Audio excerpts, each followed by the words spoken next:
Hello friends, आज मैं आप लोगों से माँ वैभव लक्ष्मी व्रत की विधि शेयर करने जा रही हूँ। इस व्रत में क्या क्या पूजन सामग्री चाहिए और पूजन विधि शेयर करूँगी। यह व्रत शुक्रवार के दिन किया जाता है और मन्नत मानकर ही किया जाता है। आप 11, 21, 51 जितनी आपकी इच्छा हो मन्नत मानकर व्रत रख सकते हैं। माँ वैभव लक्ष्मी जी की पूजा शाम के समय होती है। तो चलिए अब स्टार्ट करते हैं कि माँ वैभव लक्ष्मी व्रत की पूजा कैसे की जाती है। सबसे पहले तो मैंने दिया जला लिया है। पूजा करने से पहले दिया जला लेते हैं, दिया की पूजा करते हैं। इसके अलावा आपको चाहिए लाल फूल, चंदन, कुमकुम, सिंदूर, हल्दी। इसके बाद हम माता लक्ष्मी को चंदन, कुमकुम, हल्दी और सिंदूर अर्पित करेंगे। इसके अलावा एक लोटे में मैंने जल भर के रखा है और एक पुस्तक आती है माँ वैभव लक्ष्मी व्रत कथा की, तो हम पुस्तक की भी पूजा करेंगे। और इस व्रत में सोने की गहने की भी पूजा की जाती है।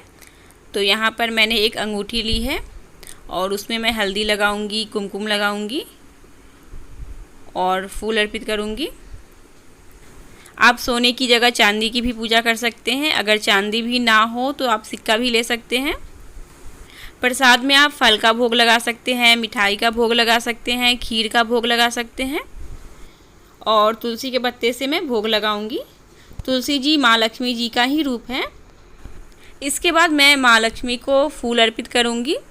आप कोई भी फूल चढ़ा सकते हैं लेकिन लाल फूल ज़रूर चढ़ाएं।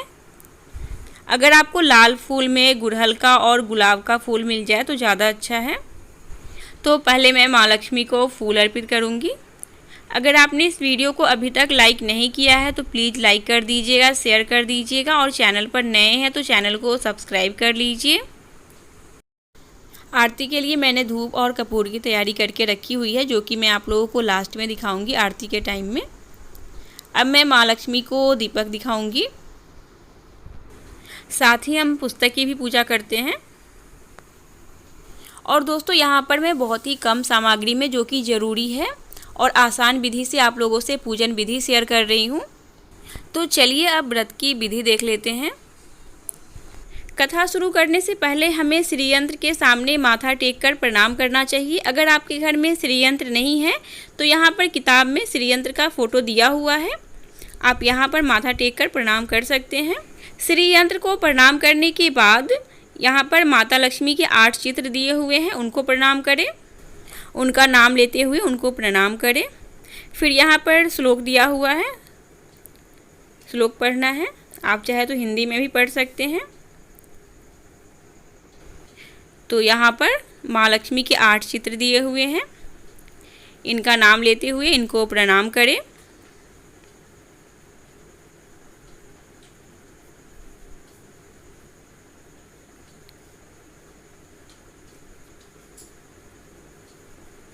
यहाँ पर व्रत करने का नियम दिया हुआ है। इस व्रत को सौभाग्यशाली स्त्रियाँ करें तो उन्हें अति उत्तम फल मिलता है।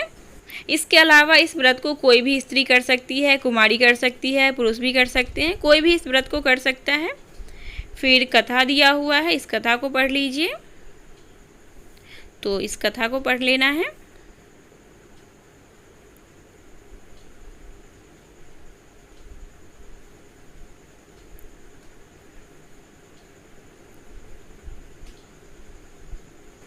कथा पढ़ने के बाद यहाँ पर चमत्कार दिए हुए हैं। माँ लक्ष्मी के व्रत के चमत्कार है।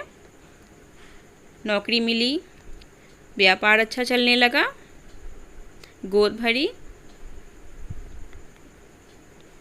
सुख समृद्धि मिले, पुराने रोग से मुक्ति मिली, दहेज। तो जो भी चमत्कार दिए हुए हैं आप पढ़ लीजिए। उसके बाद माँ वैभव लक्ष्मी की महिमा दी हुई है, श्लोक है और इसके बाद माँ लक्ष्मी चालीसा है। तो लक्ष्मी चालीसा आपको पढ़ना है। अगर आप इस व्रत को करते हैं और आपके पास टाइम की कमी है तो आप सिर्फ माँ लक्ष्मी चालीसा का पाठ भी कर सकते हैं और फिर आरती कर सकते हैं। फिर स्तुति पढ़ के और माँ लक्ष्मी की आरती कर लीजिए।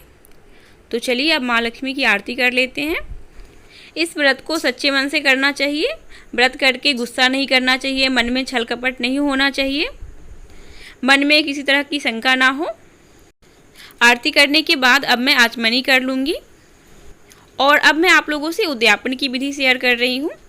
जैसे अगर आपने 11, 21, 51 जितने भी व्रत की मन्नत मान के व्रत की है, उतने दिन पूरे होने के बाद हम उद्यापन करते हैं। उद्यापन के दिन आप 11, 21, 51 सुहागन महिलाओं को सुहाग का सामान दे सकते हैं, उनको खाना खिला सकते हैं या फिर आप कुंवारी कन्याओं को भी खिला सकते हैं।